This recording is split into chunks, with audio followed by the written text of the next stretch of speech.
Olá, pessoal! Tô aqui mais uma semana para trazer mais um tema para os espaços do futuro.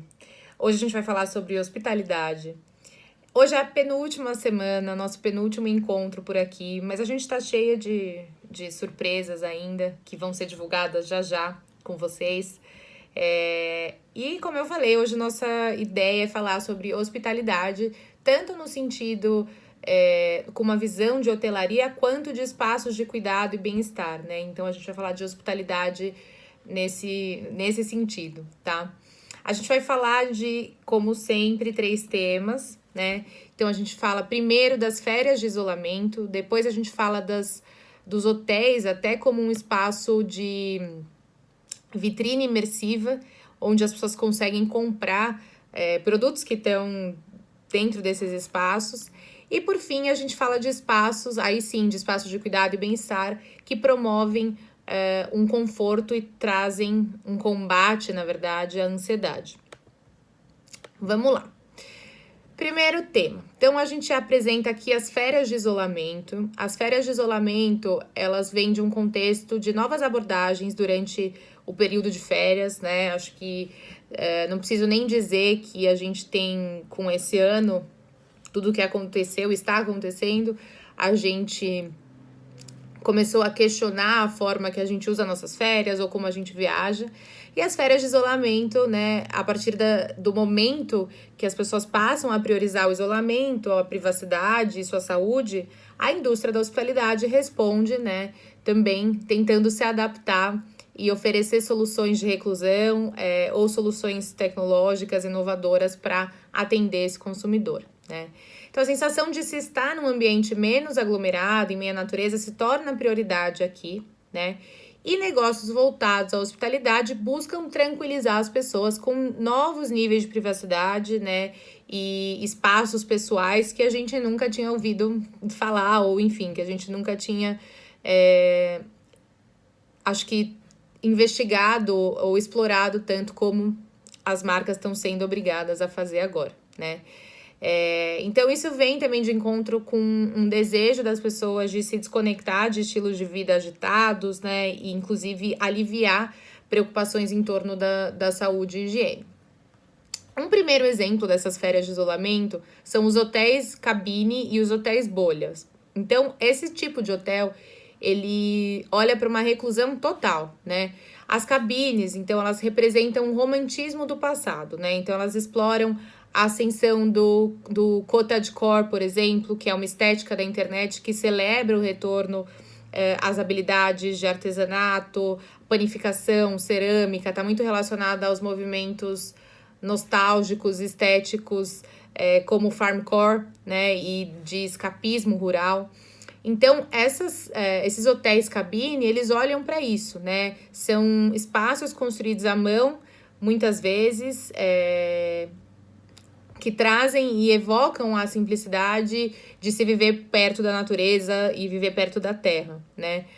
Então, as cabines, ela equilibram o desejo das pessoas de quererem voltar ao básico, vivendo com confortos, né, como pequenas cozinhas, decks privativos, mas de alguma forma resgata também essa estética rural, né, que, enfim, até de isolamento, né, então são cabines, né, e diversos lugares do mundo lançando espaços assim, né, então como uma atualização contemporânea sobre um estilo de vida que é extremamente amigável à natureza, né, então são cabanas rústicas e a gente vê um crescimento disso, considerando aqui as novas férias ou essas férias de isolamento.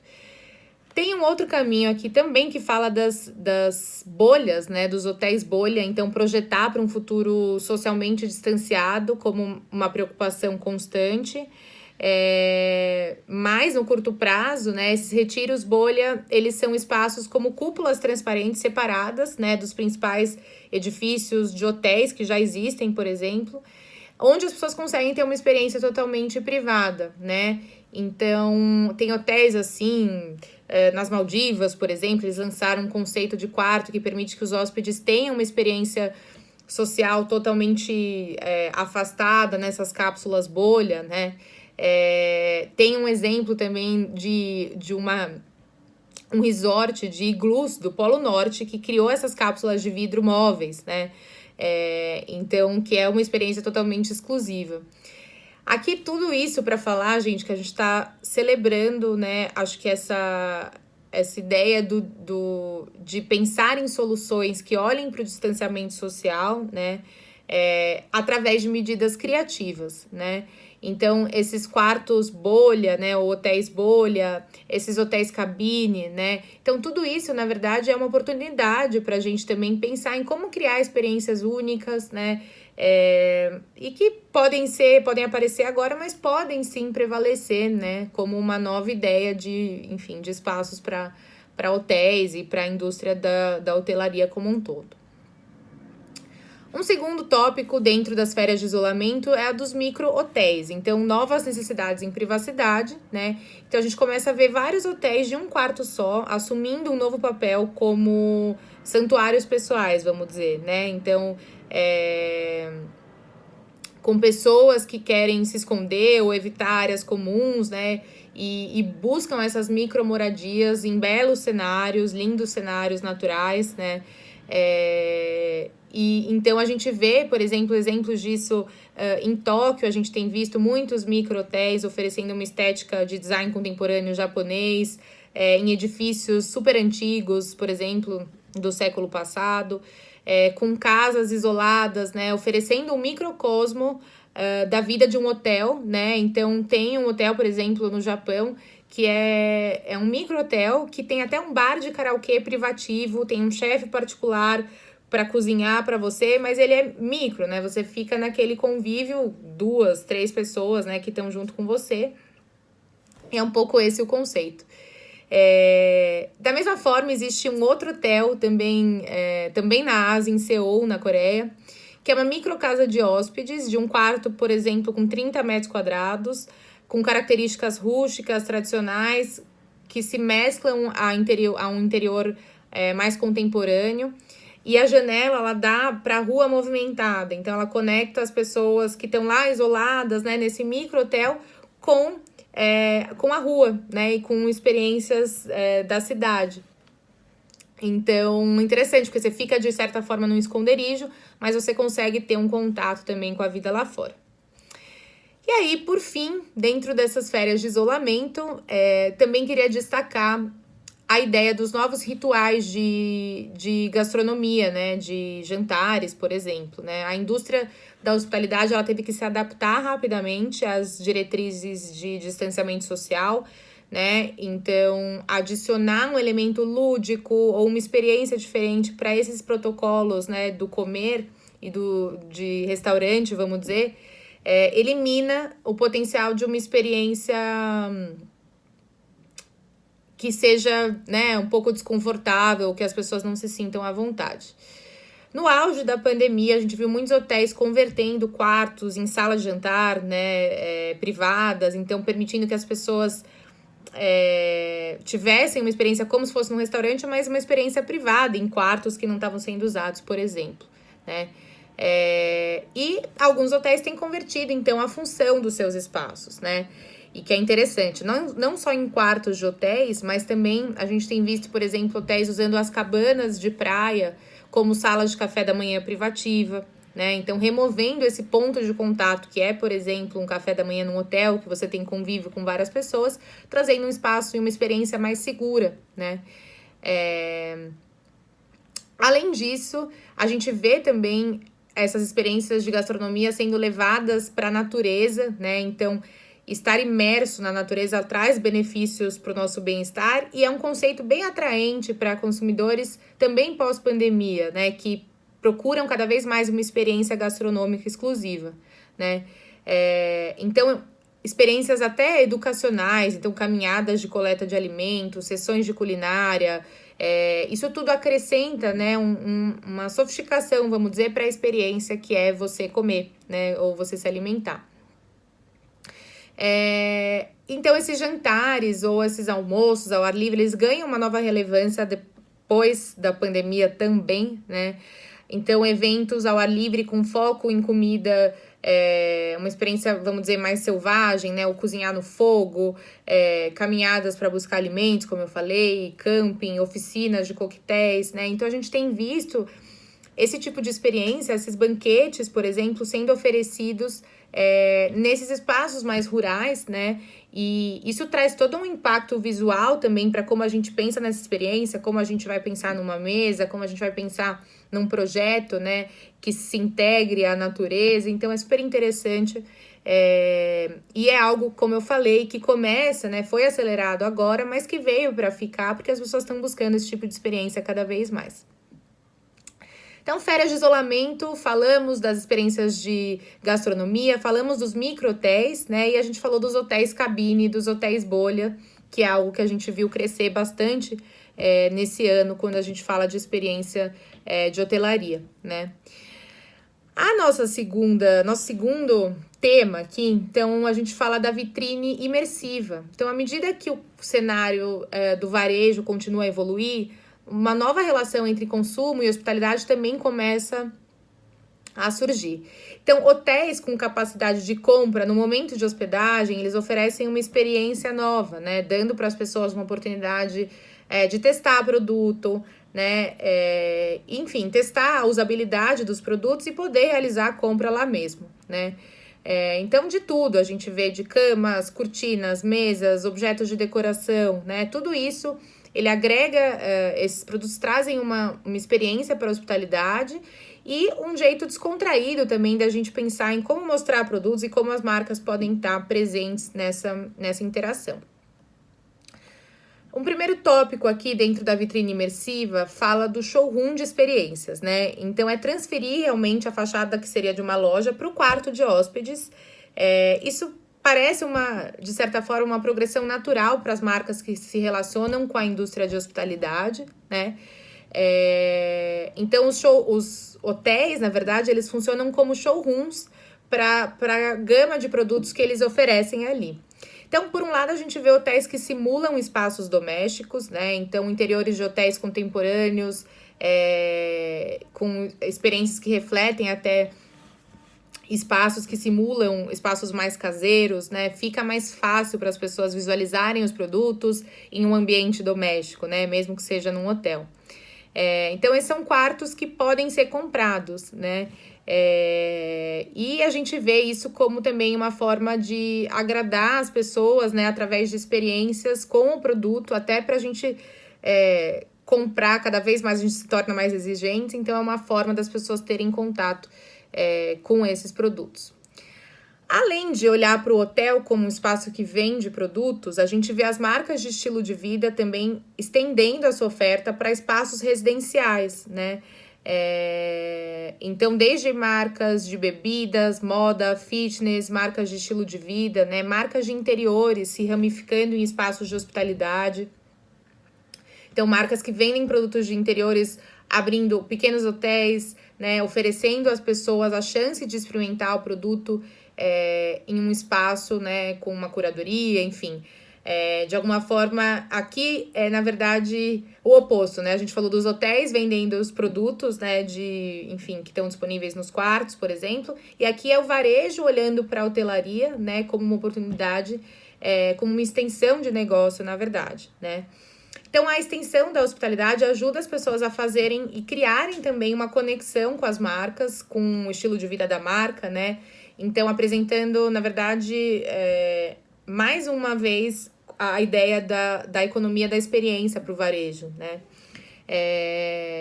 Então, para as marcas de artigo para casa, entrar nos espaços hoteleiros acaba sendo um passo natural, vamos dizer. Para esses varejistas, os hotéis não servem apenas como um showroom, né? Mas também ajudam a impulsionar, como eu falei, a marca numa relação mais emocional, criando conexões mais próximas com seus consumidores. Por fim, a gente vê também a ideia dentro da vitrine imersiva das ativações das marcas. Então, quando marcas não hoteleiras colaboram com hotéis existentes para criar experiências únicas, tem uma percepção aí de que a gente consegue até atingir novos consumidores. O que isso quer dizer?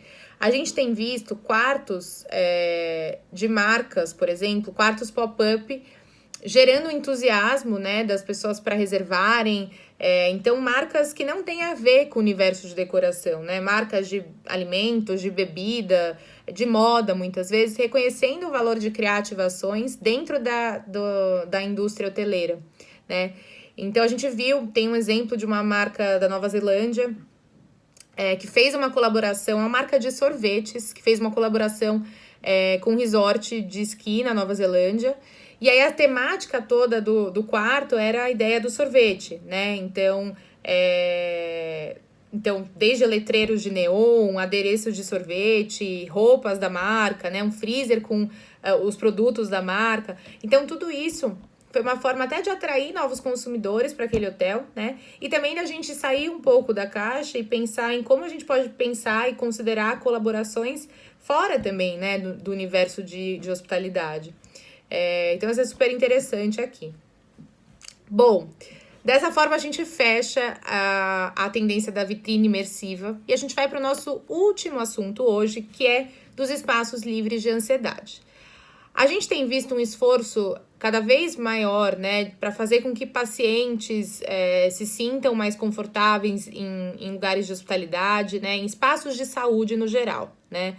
E a gente tem visto desde clínicas, né, enfim, espaços de tratamento, olhando para o bem-estar e pensando em como trazer esse bem-estar para os ambientes, tornando eles mais tranquilos, né, e trazendo um sentimento de segurança para os pacientes também.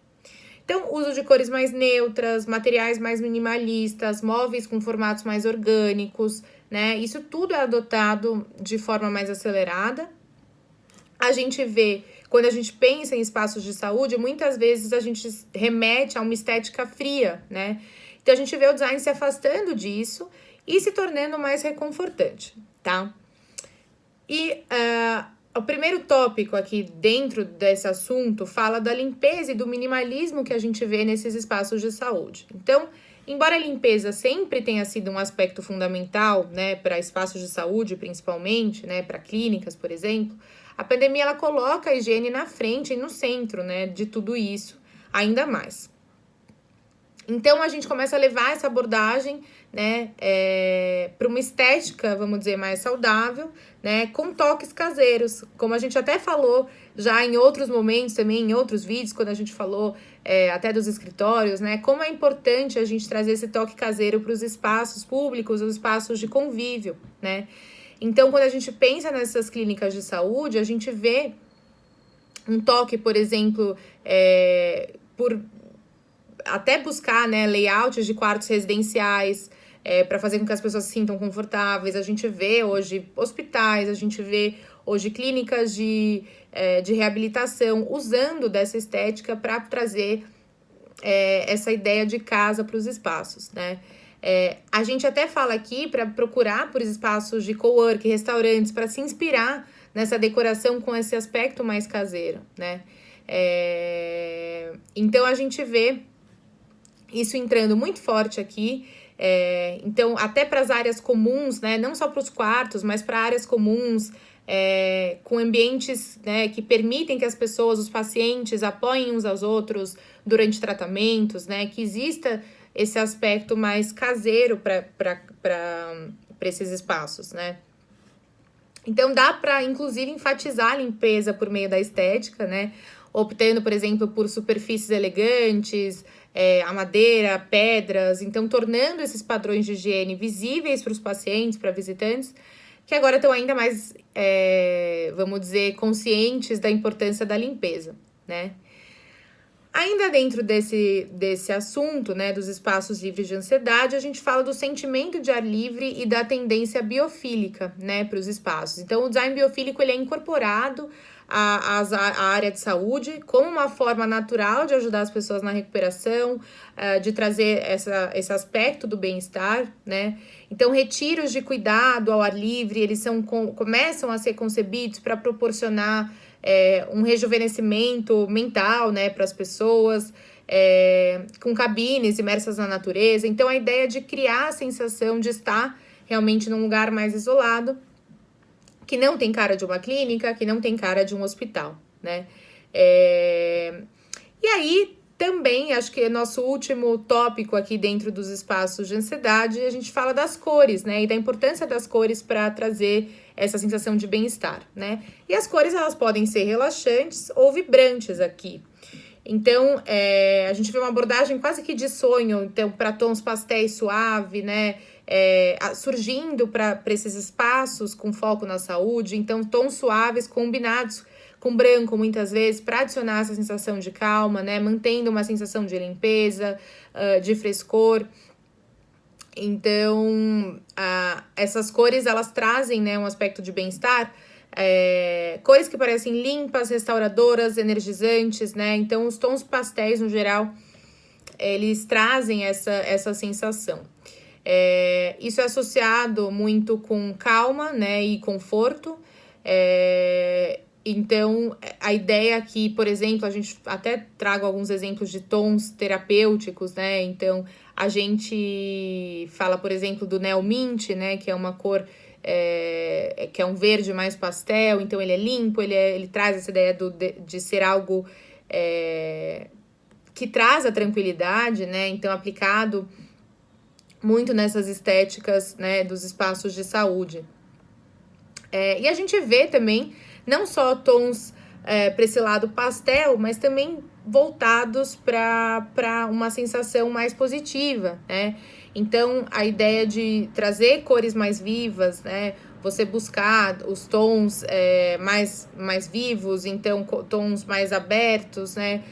Como o cobalto, né? O AI Aqua, que é um tom que a WGSN, a gente tem lá uma plataforma só voltada para cores, então é a nossa cor do ano, pro ano que vem, depois procurem saber, chama AI Aqua. Então, esses tons, eles também trazem, né, uma certa vida. E a gente pode pensar aqui também em tons terrosos, né? Então, tons que tenham esse aspecto da terra, né, se tornam ainda mais importantes, mais quentes, né, mais ligados de alguma forma à natureza, vamos dizer, né, traz um pouco dessa sensação. Então, esses tons de terracota, eles trazem quase que uma solução transacional, né, entre as diferentes estações, vamos dizer, né, e enfim, desde um verde mais azeitona, né, um amarelo mais suave. Então, a gente vê as cores aqui super importantes para trazer ou esse aspecto, né, de tranquilidade, ou esse aspecto, né, de vida, enfim, e de celebração. Então, a gente tem esse paralelo aqui de cores, né? E a gente falou, bom, assim a gente fecha, a gente falou da ideia das cores, a gente falou da tendência biofílica aqui também, né? E falamos, por fim, de limpeza e desse aspecto minimalista, até da estética da casa também para esses espaços de saúde. E aí, pessoal, dessa forma, fechamos o nosso vídeo de hoje, né? A gente passou por vários assuntos, falando desde dos impactos, né, para férias, né, considerando a indústria hoteleira, considerando as vitrines imersivas, né, como que os hotéis se tornam, na verdade, espaços também de varejo e vice-versa. E a gente falou desses espaços de saúde, né, voltados ao cuidado aí, enfim, ligados ao cuidado com a nossa saúde. E aí a gente fecha nosso vídeo. Queria agradecer muito quem ficou aqui, quem ficou e tem acompanhado a gente nessas semanas todas de parceria. E semana que vem a gente apresenta nosso último vídeo, a gente vai falar sobre o varejo. E espero vocês. Tchau, tchau, gente.